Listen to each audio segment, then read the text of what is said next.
the end of the Vedas.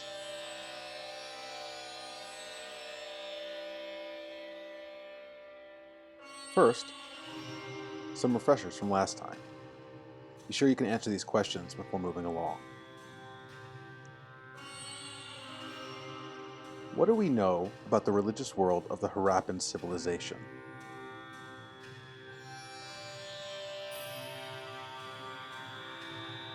Can you identify Veda, Mantra, Brahman, Deva, Puja, Astika Nastika, and Shruti?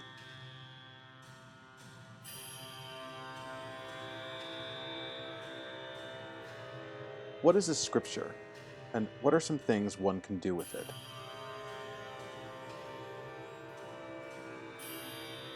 Part 1.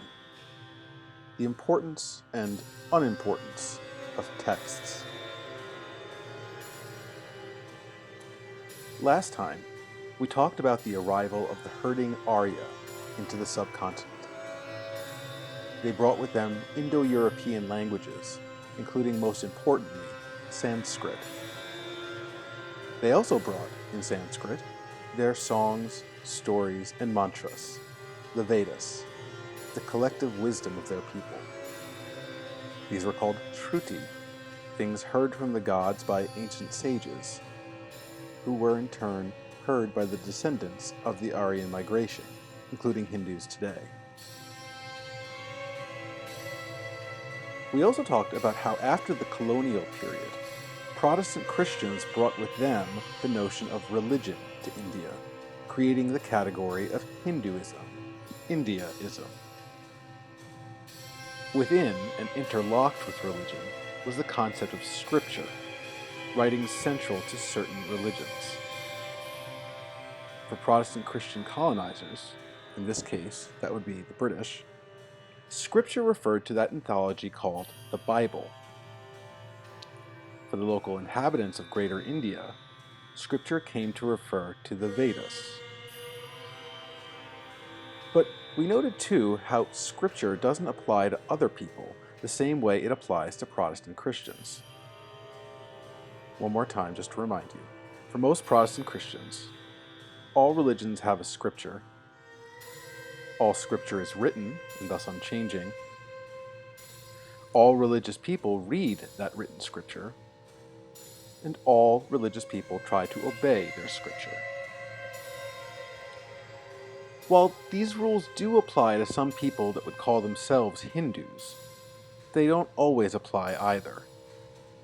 Not all of the worshippers of the Devas have scripture, and it isn't always written down, and it isn't always read or even obeyed by everyone. And by the way, if you went to a Hindu temple today, you probably wouldn't even see a written copy of the Vedas anywhere. Well, there are more problems with the term scripture when applied to people who aren't Protestant Christians talking about the Bible. The biggest problem is hermeneutical. Remember hermeneutics? How one interprets something? Just to refresh our memories, reading a text, whether one considers it scripture or not, always involves some hermeneutical choices. For instance, here's a short sentence from the scripture of those Protestant Christians I keep mentioning. I'm going to bet that many of you have heard it before. The Lord is my shepherd. Here is an apparently simple passage, and it's quoted very often. It seems easy enough for a second, but then when we ask some simple questions, we realize that we need to make a lot of hermeneutical choices in order to understand it. First, this passage is a translation from the language Hebrew. So the first act of hermeneutics was actually the translators. They chose certain English words rather than others, and unless you know some Hebrew, you have to trust that the translator did their job well. Next, there are historical choices in interpretation. Here, God is called the Lord, and he's said to be a shepherd. Now, those are easy enough words in English, Lord and shepherd. But think about this. Have you ever actually seen a shepherd? Have you ever actually met a lord? Most of you probably haven't, so we need to suppose some things about how ancient people would have thought about aristocrats, lords, or shepherds. When you say that your lord is or is like a shepherd, are you saying that he's keeping an eye on you all the time? Or is it saying that the Lord is like a shepherd in that he lets his flock do whatever they want, only intervening when there's actually a problem? Or is it saying that he's a shepherd in the sense that he's powerful over people, like a human can be powerful over sheep? Or is it saying all of these things? The problem is that we have to guess what a shepherd meant to someone we never met, in a culture that we have no direct experience of ourselves. Now, that doesn't mean that we can't find meaning in the sentence, just that we have to make hermeneutical choices to expose that meaning. Well, Hindus have had many ways of interpreting the Vedas. Some Hindus have interpreted them as exact formulas for how one was to give homage to the Devas. So if the Vedas mentioned a certain complicated fire ritual requiring many precise pronounced mantras and a whole team of Brahmins, that's exactly what you did. And some people still do that. Others took the Vedas as a jumping off point.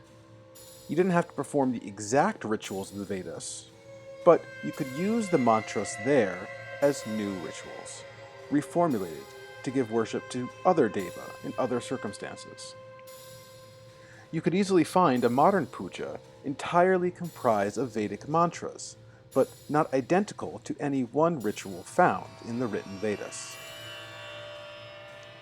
And remember too, a big part of why the Vedas are important is what they are, not just what they say. And this is true of other important texts in other traditions, religious and otherwise. Now in the case of the Vedas, the question is, what is the principle behind the Vedas? What is the transcendent reality behind the immanent rituals the Vedas prescribes? What is really real in the Vedas? For example, we saw in the Vedas the introduction of certain warrior gods, like Indra. He was one of the many storm gods of the Vedic peoples. Indra was associated with lightning. Other storm gods, like Vayu, the deva of the wind, also appear and play similar roles. The English word wind, by the way, is from the same root as the Sanskrit name Vayu. In the Vedas, we also encounter Agni, a fire god, related to the English word ignite.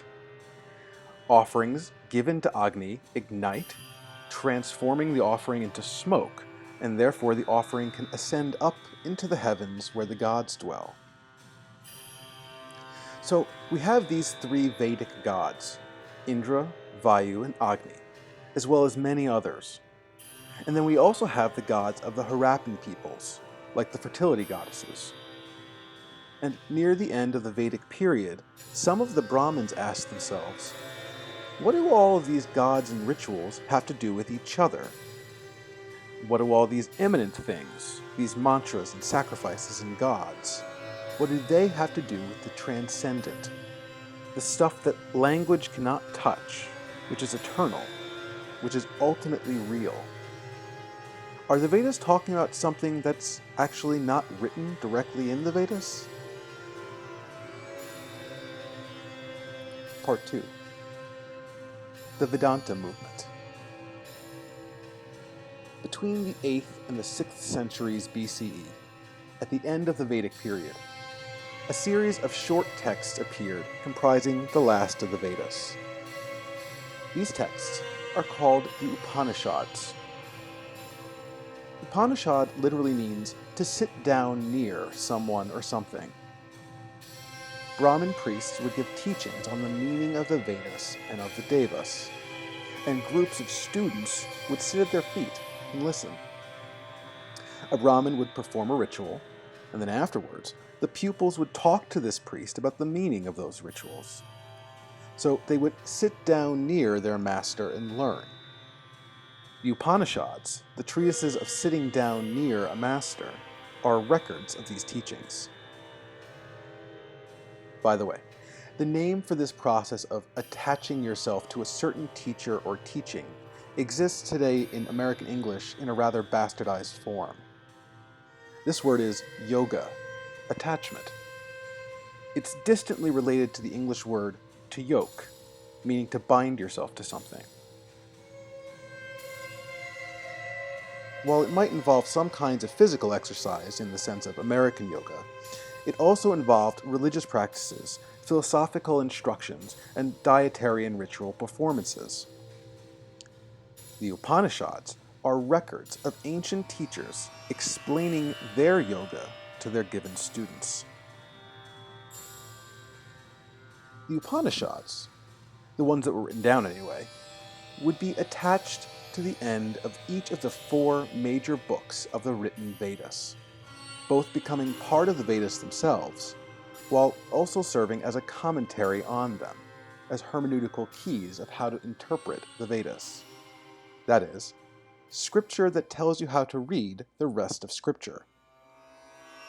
Because these commentaries appeared at the end of the Vedic texts, they were called the end of the Vedas, the Vedanta. So when you hear something discussing Vedantic Hinduism or Vedantic philosophy, what they're saying there is that these are thoughts from or inspired by the Upanishads, the final parts of the Vedas that tell you how to interpret the rest of it. There are about 100 of these written Upanishads in existence today. Most of them take the form of short conversations between students and their masters, or in Sanskrit, their gurus. They ask the big questions of existence. What does it mean to exist? What causes things to come into existence? What's the nature of existence itself? What is the nature of the gods? And what do humans and their rituals have to do with these gods? Here's just one example of an Upanishad. This one's called the Kena Upanishad. It begins with an unnamed student asking a series of questions. Who gives the direction by which the mind goes to its object? Who gives the command by which the first breath of life moves? Who has the will that allows these words to be spoken? Who is the God behind the eye and ear? So, someone is wondering how the mind works. But they aren't asking what the mind itself is, but rather, who gives the direction by which the mind goes to its object?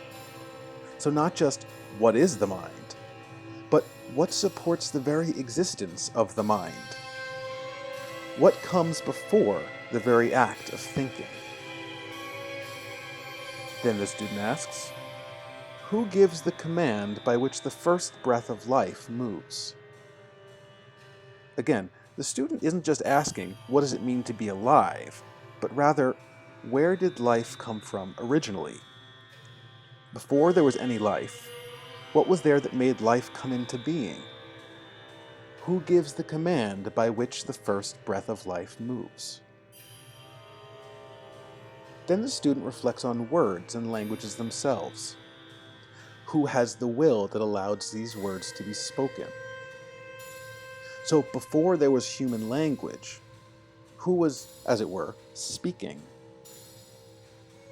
How did words and thoughts even come into being? And then finally, the student asks about the devas, who is the God behind the eye and the ear? Everything that humans experience and think and know and do is found in our sight, our eyes, or in our words, in our language, our ears. But what's behind or before that? What God is behind human sight and sound, supporting them and allowing them to exist in the first place? To these 4 questions, the teacher responds, it is the ear of the ear, the mind of the mind. the speech of the speech, the life of the life, the I of the I. Having lost the self and having left the world, the wise become immortal. The I does not go there, neither the speech nor the mind. We do not know it. We do not know how to teach it. Indeed, it is different from what is known, and it is also above what is unknown. That is how we heard the old ones explain it to us. In short, the teacher, the guru, says that all of the things we experience in life, all of our feelings and senses and thoughts and words, come from something somewhere beyond them, from the transcendent. Before, when we discussed the Tao in China, we encountered the problem of the transcendent, that reality that our minds can't touch and our languages can't express. Well, the Chinese weren't the only ones who asked these sorts of questions. So, we hear things with our ears. But what is hearing before there were humans with human ears? What is the ear of the ear? And we know things with our minds and express them with our words. But what is knowledge before there were human minds and human languages to have knowledge? And we have life, and those lives begin and end. But what is the origin of lives, if not other lives? Was there something that was acting and thinking and listening and speaking and living before there were living people?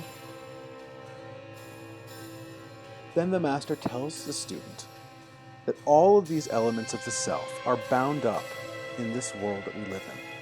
But if you're wise, you can peer beyond yourself, look beyond your ability to look, or think of something beyond your ability to think.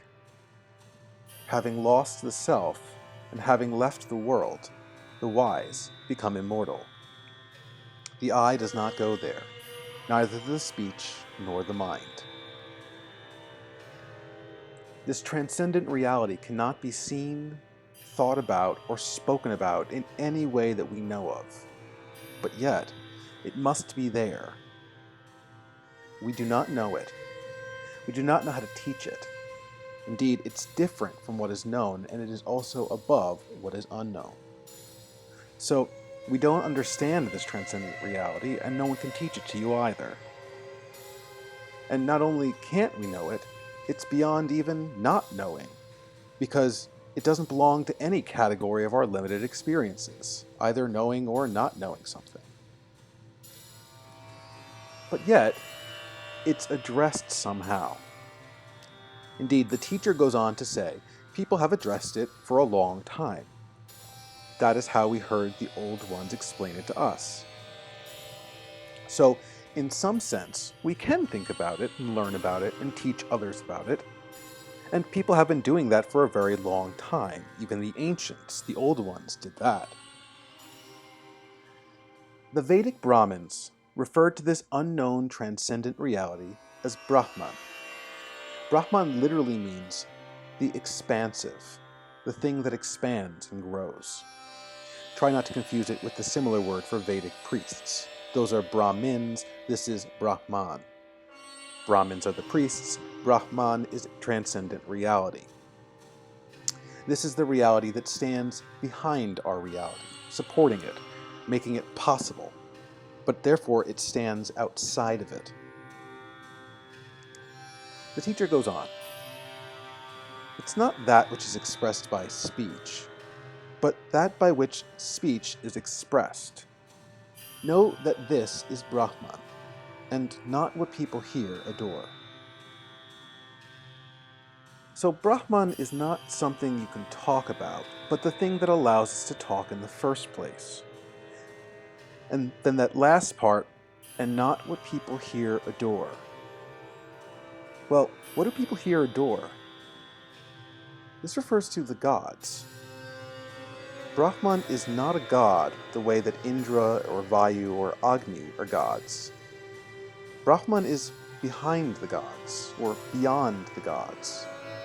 Brahman is the truth of the gods. It is not that which is thought by the mind, but that by which mind thinks. Know that this is Brahman, and not what people here adore. It's not that which is seen by the eye, but that by which the eye sees. Know that this is Brahman, and not what people here adore. It's not that which is heard by the ear, but that by which the ear hears. Know that this is Brahman, and not what people here adore. It is not that which is breathed by the breath, but that by which the breath breathes. Know that this is Brahman, and not what people here adore. The teacher is telling his student that people confuse the gods with the ultimate reality of the gods, with Brahman. That people think that the gods are what is really real. But true reality is beyond even the gods, and no one really knows it. All we do know is the world that the gods make us know. But Brahman, the truth, is before, beyond, and behind all of that. If you think, I know Brahman well, then surely you know Brahman's form only a little, a form conditioned by you and by the gods. Therefore, it is to be investigated by you. But why is it to be investigated by us? If it's so utterly beyond our abilities to think and describe or sense, how can we investigate this Brahman? The answer to that question, the central question of the Upanishads, is surprisingly simple. You and me and everything that exists and can be known has something about it that makes it whatever it is. We would call it a self, or perhaps, if you want to be more religion-y, a soul. A non-material something that defines what a thing is. When you talk about yourself, do you mean any one part of your body? No, not exactly. While all the parts of your body work together in a composite to present yourself, no one part of the whole is that self. You could say that your hand is part of yourself, but you could get your hand cut off somehow and still be yourself. How about your mind? Is your mind yourself? Again, while all of your thoughts and feelings and memories form a conglomerate you can think of as yourself, no one thought, feeling, or memory is that self either. You had a self long before you had any memory that's in your mind now, or any feeling that you can recall. And you could get amnesia or dementia and lose those memories. And while you'd be different, you'd still have a self. The closest we might be able to come to this is that yourself is sort of like saying your life. There are lots of organs and chemicals and processes that you need to be a life. And some are indispensable to being a life. But no one of these is your life either. Your life, or yourself, is more like a state than an object. Having a self or a life is something about objects, rather than any one particular object. And the Vedic Brahmins called this something about you the Atman, yourself, your life force, that thing that makes something something. Or, more properly, the something which is no thing at all, that makes you, you, makes me, me, and makes each thing what it is. The Atman, the self, is that non-material reality at the core of each thing. But it isn't transcendent. Actually, the Atman, the self, is as eminent as anything can be. Because anything you can look at, hear, or touch, or taste, or think about, or feel, everything eminent, is only apparent to you because you know about itself, that it is a being at all. If you can identify something, you know itself, its Atman. And now here's the kicker. The Atman is the Brahman. Your innermost reality is the same as ultimate reality. Just as you have a self in Atman, the whole universe has a self, Brahman. Both are working behind the scenes, making things what they are, invisible, but supporting everything that you do see. Another Upanishad, called the Chandogya Upanishad, also has a student and his guru talking. The guru tells the student, whose name is Shvataketu, to bring him a fig. Shvataketu goes, gets it, and says, "Here it is, sir." The master responds, "Divide it." "It is divided, sir." "What do you see there?" "Some very small seeds." "Please divide one of them." "It is divided, sir." "And what do you see there?" "Nothing at all, sir." Then he said to him, "Verily, my dear, that finest essence which you do not perceive, surely that is where the great fig tree comes from. Believe me, my dear, this finest essence is the Atman of the whole world. That is reality. That is Atman. That is you, Shvatkatetu." So, the master tells his student to go get a fig and split it open. The student does that. Then inside the fig are some seeds. The master says, take one of these very fine seeds and split it open. So the student does that as well. And what's inside? Nothing. There's nothing to see. There's no inside of the seed. And yet, the great fig tree, where the fig itself came from, comes out of this nothing. This thing you can't see that's at the heart of everything. Did you ever see the traditional Hindu greeting? The Hindu folds her or his arms as if in prayer and bows before you. This is the welcoming of the ultimate, the Brahman, in your Atman. The Hindu who is bowing is recognizing that the Atman is present in the person standing before her or himself. Now, does that kind of mean that everyone's a god then? Not exactly. While everyone has a self, an Atman, and that Atman is the same as Brahman, ultimate transcendent truth, remember that no one part of anyone is their Atman. So your Atman is not your body or your mind. So your body and your mind are not Brahman. And yet, the thing about you, which is most you, is Brahman.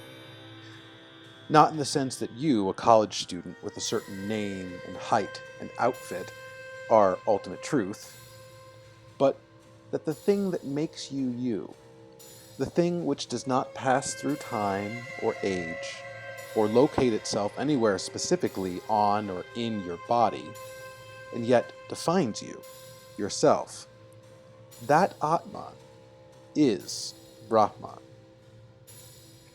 Tat Tvamasi, as the Upanishad says. That is you. We'll pick up this discussion on Atman next time, but for now, some questions for you. What are some concerns regarding the hermeneutics of the Vedas? What is Vedanta? What are the Upanishads? What is yoga? What is a guru? What are Brahman and Atman? How are they related? This lecture was based on the notes of the Pluralism Project at Harvard University. These can be seen for free online at pluralism.org/religions/Hinduism. Also check out the translation of the 13 Principal Upanishads, edited by Robert Hume. It's from 1921, so it's a little old, but it's quite readable.